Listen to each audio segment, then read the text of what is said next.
Hi everyone, welcome back to the No Days Off podcast. Yes, it has been a minute. We are now in 2026. Do not ask us what happened. We will get into it. We are going to recap on Mr. No Days Off 2025 year, discuss all things IFBB Pro, go through all the different comps, obviously, that you went through and just how we came out the other side into 2026. Yeah. So let's start with hello. How are you? Talk to us. What's been happening? I mean, we're in next year now. No, but this 2025 has been a crazy up and down year, full of just everything. I think I went through everything, and it was nice to finish off the year in a very positive manner, with the people that support me as much as I can't even describe the amount of support I've had and how it helped me to get to where I was. But yeah, the year's been ups and downs. So it's been good times, but a lot of good times, a lot of good memories. Training was great, no injuries, which is like grateful. So grateful to God for no injuries. But there were some downs, some things that happened and things you can't control. And I'm just grateful that I was able to get through a year and still push on. So let's talk about that. So what were the plans going into 2025? That sounds very weird because we're now in a whole new year. Talk to us about the strategic plan, what you wanted to do. We'll go from there. So the plan was to compete in at least a natural show and potentially an open show. But we did decide to just sway to natural shows in the end. And what was the reason for that? I think I haven't done enough natural shows. I think when I first started competing, it was just do any show, as many whatever show was there. But then I started being more strategic with how or which competition I would do, depending on like my physique or where I thought my level was, etc. But obviously after becoming an IFBB Pro and competing at Dubai Pro, I was like, oh, that was a wake-up call. I was humbled straight away. These guys were big, and obviously I know I'm a natural, so obviously having assisted athletes who are training at a level just like me and growing in intense level, it obviously it gave me like an idea that maybe let me start with a few natural shows, see where I'm at with there, and push on to do open. I always want to do open. I think the competition is vast there. There isn't as enough naturals in the natural little community, and hopefully we can promote more of that. That's what I want. I want to promote naturals to do both. Like, why not be a natural but also try and do open? And we've seen already that some of us have already placed and beat a few people who have been assisted. So it's great to have people who will be able to push as a natural and stand up and like showcase that on a high standard level like IFBB. And you spoke about being humbled by going to Dubai Pro. How would you say that amateur shows differentiate between going into, obviously Dubai Pro was your debut. Yeah. So how would you say that's different then? Because you've competed and won against open athletes before. So what would you say the comparison is going into the IFBB Pro League as to why you were humbled? I think the comparison, if I start with IFBB Pro and Dubai, first of all, they were bigger. The competition, they looked for slightly different things. I think that's what's very important. So they looked for a lot of muscle mass and a lot of dense muscle, and a lot of naturals don't have that. So I think seeing myself compete in a natural show would help me. it would be an advantage to me because I have a look that could look not natural, as I've been told. I have a lot more denser muscle, a lot more fuller size compared to other naturals. Whereas my condition's also great as well that I come in with. So I thought, let me try naturals and see where I'm at with them. And obviously I've done quite well. And I've done well in the past at different federations before IFBB. So I think it's like, I tried to start at the top of the mountain, but I was at the bottom and I need to keep working my way up. So it's going to be a progression. You know, some of these guys, I spoke to E-Banks and he was like some of us, we've been training here, doing this for like years, and you've just come up. Like sometimes it does take time. You have to get used to it. It's like experience as well. So there's a lot of things that you have to learn, like experience, you know, developing your body, specifically to different judges as well. As we know, different judges, different shows look for different things. So there's all like a big concept to like how you want to navigate doing different shows. So when you went through the year last year, take us through your prep kind of towards each competition, and how did your plans that you had at the start of the year then differ by the end? How did it differ? I think we can drop the bombshell. So within the year in April, my father passed away. And then that changed like the whole game, because I was planning to like compete in July, or like August, July, around that time. So I was going into prep feeling like, you know, this is great. And then, you know, my dad was in Ghana and I got the phone call from my mum and she was troubling speaking on the phone. And I was like, what's going on? And she couldn't even get out. She didn't know how to say it, what to say. And then eventually she obviously said it and I just went, wow. And I was at home at the time when I received the call. And then, yeah, the funny thing is the first thought I was thinking, I was like, I want to go to the gym. I think gym is my peace, my paradise. It really puts a focus on one point and really relieves my body. And that's why I think gym for so many people is so important. It's not just a chore, it's not just an environment where you just go to like socialize, but it's also like a stress relieving peace environment, a safe space for people. And yeah, so going through that made it very difficult to progress on, because now I'm dealing with a death in the family and I'm still on prep. And I'm thinking I still need to be on my food. I still need to become going to the gym consistently. And now my gym sessions were all over the place. I was going at 1 a.m. and stuff like that because I was just trying to trying to get to the gym. Like I was trying to manage everything else and my emotions, and eating became an issue. Like I couldn't eat properly. So then I wasn't eating enough calories. So there were setbacks from the very beginning, I would say. So I had to work really, really hard to get back on. And it was tough because I even had to move. I didn't move gym. I was at 2 different gyms. So I had to put myself in a position where I could try and focus, because I didn't want to speak to everybody and like, you know, and say hi, and then have to reveal the news or why I'm like in a certain like focused look. So yeah, it really was a difficult time to change that. Would you say that changed your purpose of your prep? And essentially, yes. It changed the purpose because my focus was on something else. Like I had to bury my dad, so it became a different focus. I was trying to juggle both things, but I knew what was the main thing at the time. So in terms of, yeah, my focus, or my purpose, should I say, it did change a little bit.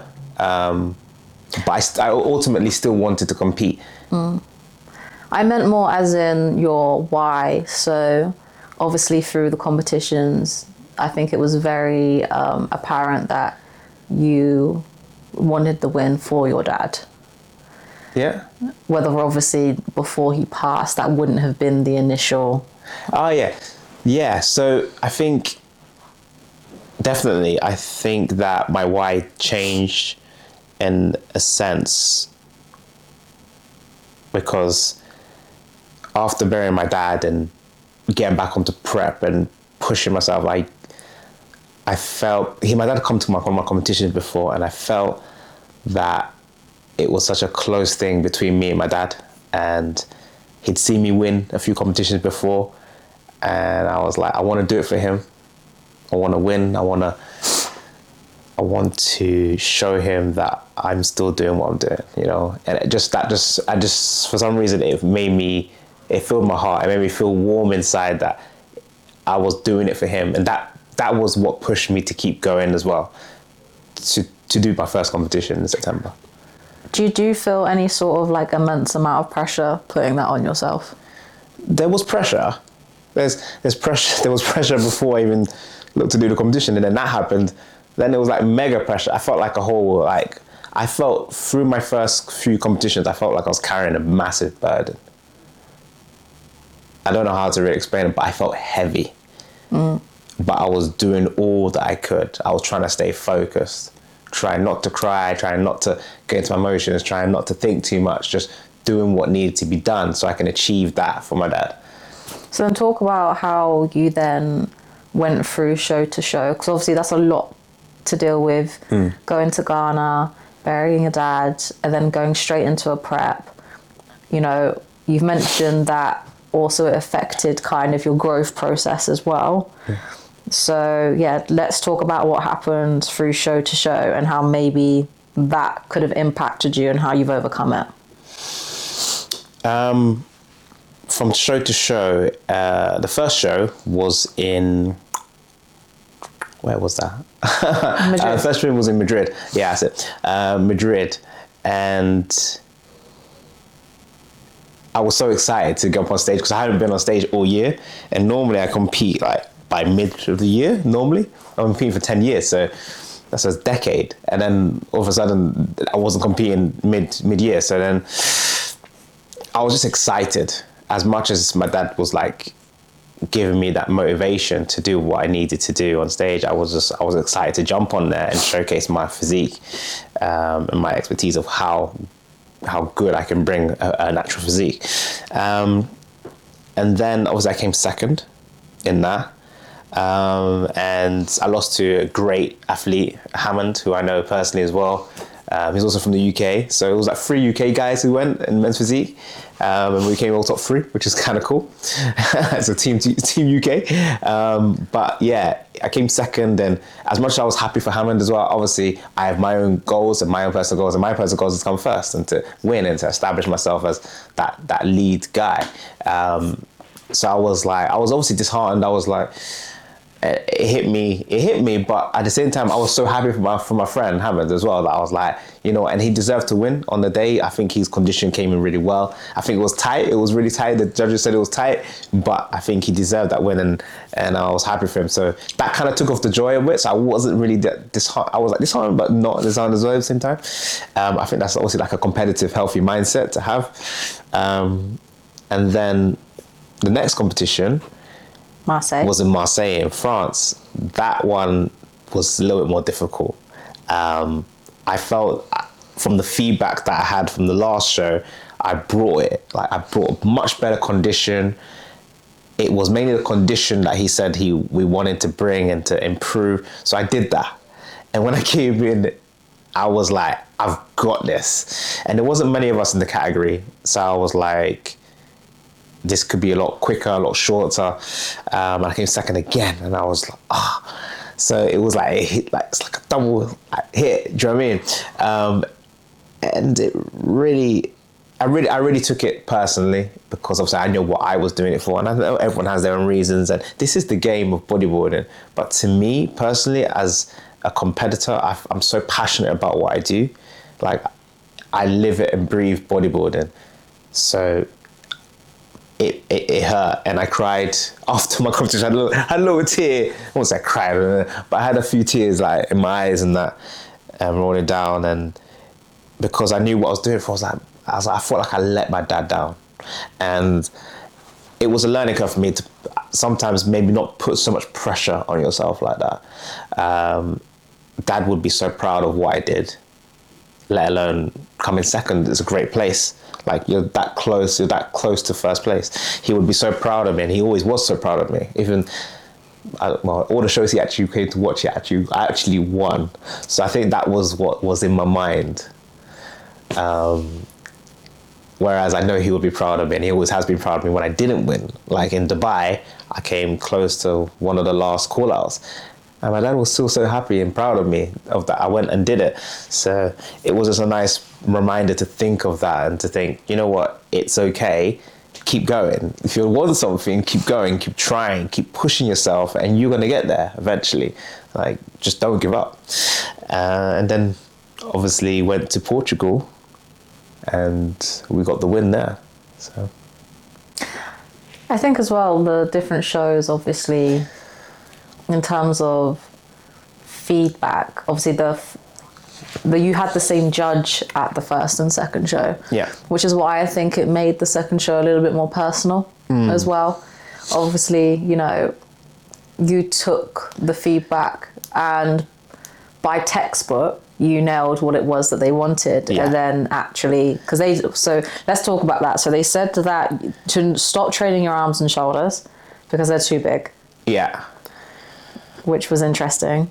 To come in more conditioned. Yeah. Which you did for Marseille.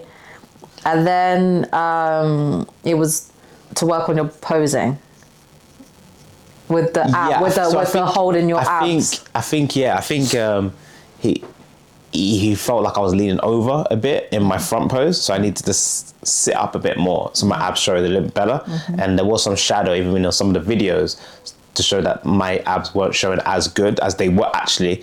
So it was that positioning of my posing that sometimes you need to fix. So that's the good thing. I feel like posing could always be improved. Yeah, 100%. And it's nice to hear it and to see it sometimes after, and then be like, okay, I need to improve that. I need to improve that. Okay, cool. So it's good because there's always something to improve on. Otherwise, it's get boring. So that was some of the feedback, and obviously condition, and the arms thing was interesting. Not to grow my arms because obviously I thought I was small in Dubai, and then he's telling me in the natural shows not to grow my arms as much because they're too big apparently for my frame.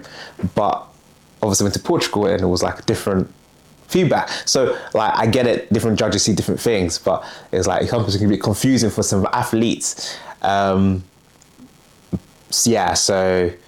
the good thing I want to take from that is that I was able to listen to the feedback, take it on, and work on it to improve onto the next show. And I did.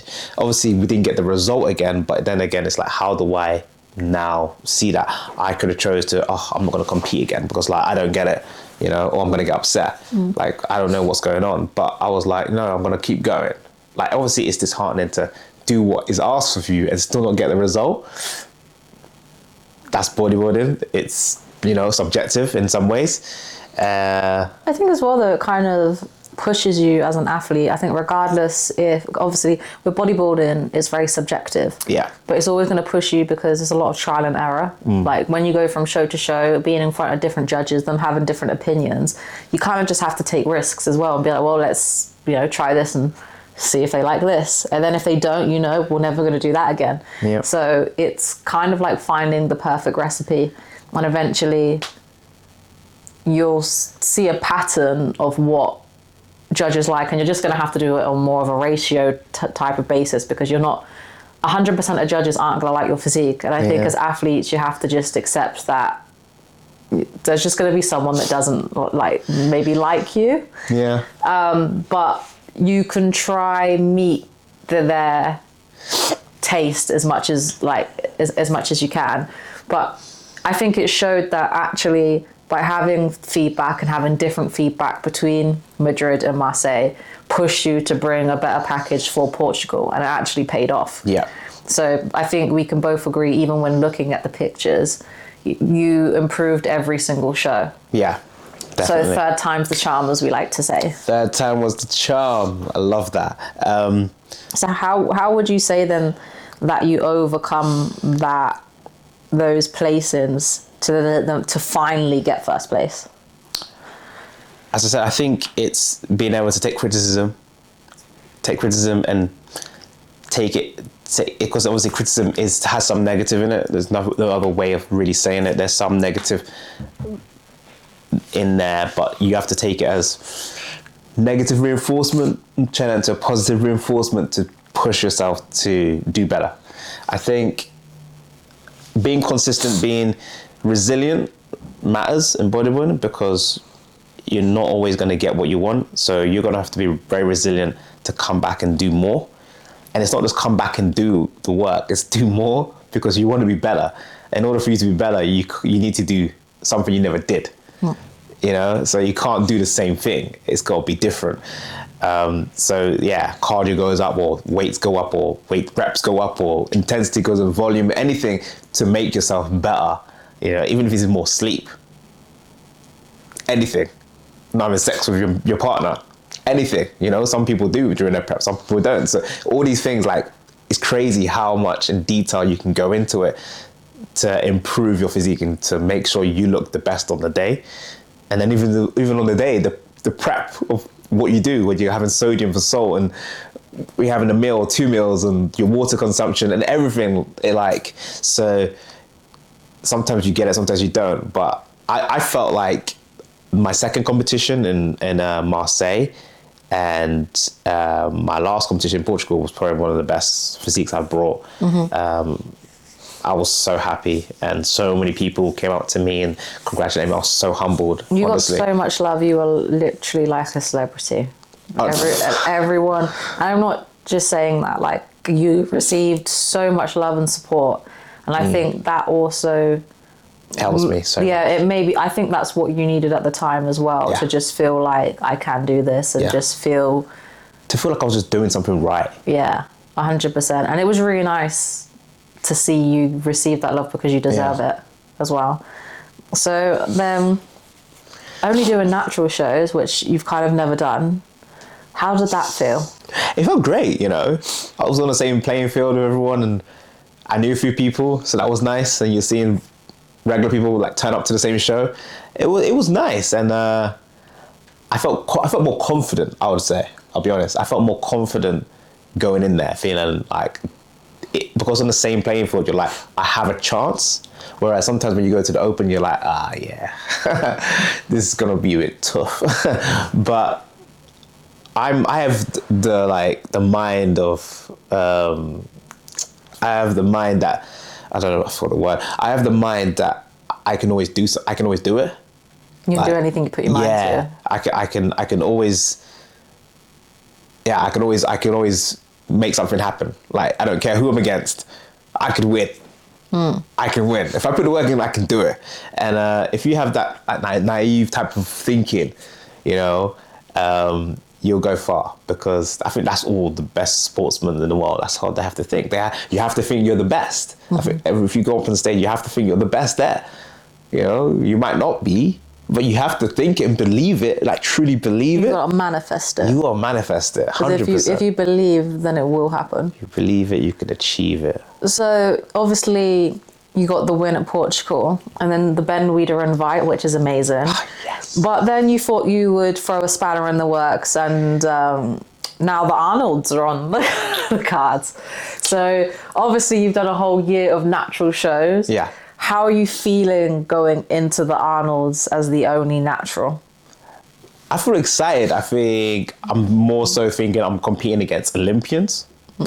That's insane. I've competed against Olympians already in Dubai, but this is on a bigger stage as well. It's in the UK, you know, as well. So I'm in my homeland. I can kind of like feel a bit more comfortable. So I'm dedicated, and I'm really willing to push myself to see. And I feel like I've got something to prove as well as a natural.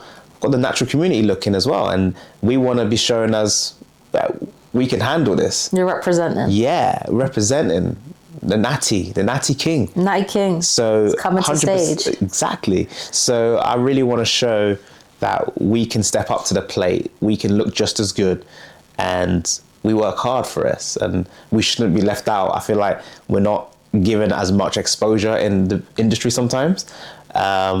And I know it's increasing, and I know Talamalian is really pushing the natural scene, and I love that. And we're loving it because we're getting more opportunity and we're actually being shown for our hard work. And that's lovely that both sides can be shown as like such a open community. We still want a natural Olympia.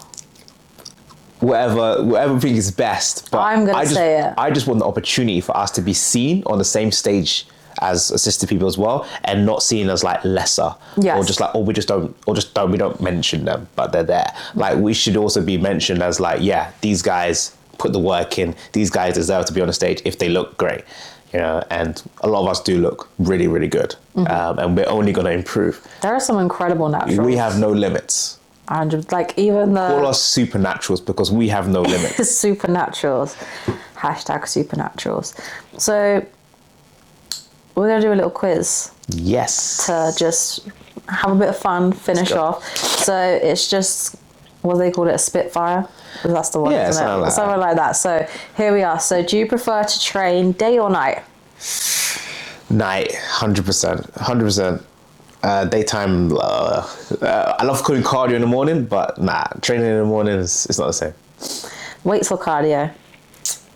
Weights. I think that's an obvious one. Straps or no straps? No straps. Partner or solo? It's a tough one, solo though. I love a partner because it helps me improve always, because I can ask them to support. And motivation as well, it's different. But solos, sometimes I'm just in the zone. I agree. I prefer the solo. Sweet potato or rice? Sweet potato. Stairmaster or bike?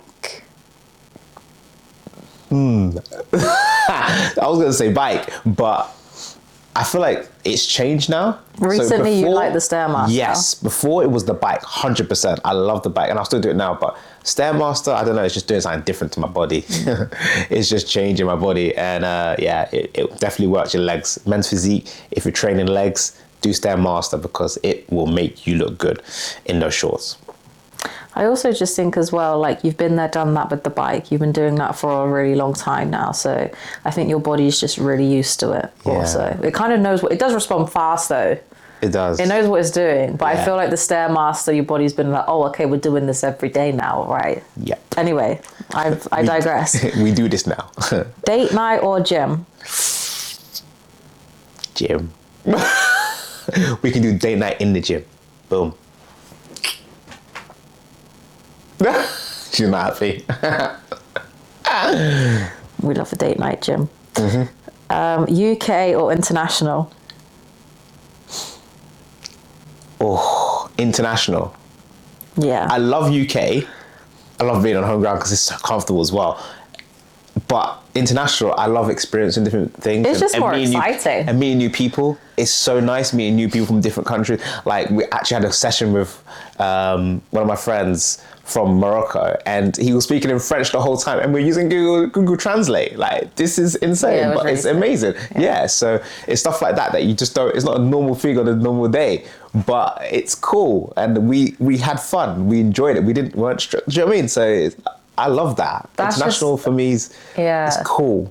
That's just a pure example of like everyone speaks the same language in the gym. Like you don't actually. You don't even need to speak language. You don't even need to talk to like train together. Just push weight. Like it's just like exactly. It's just grow some fucking muscle. Ooh, sorry, mute that one.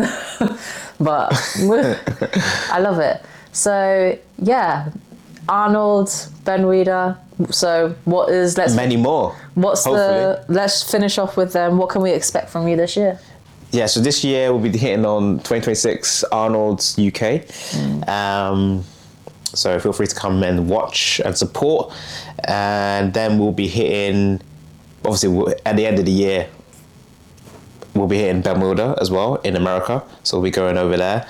And in between, we'll be hitting some other shows. So stay tuned. We'll be doing some more shows. Yeah, some international and possibly UK show as well. So stay tuned because I like to do, I can't just do one competition a year. That's not me. Like if I'm going to get into the best shape of my life, which is every year I improve, I have to show it off multiple times. And that gym in Portugal is worth going back. Big Evolution Gym in Portugal is amazing. I could live in there and have my bed. So yeah, definitely go check it out if you go to Portugal. Lovely. Right. Well, everyone, thank you so much for listening. It's been an absolute joy and pleasure being back on, and we're going to try keep it up this year. Yeah, we can try our best. Yeah, we're just looking forward to it. So stay tuned. We're going to have loads of wins, and we'll see you in the next one. 100%. Thank you. Bye. Bye.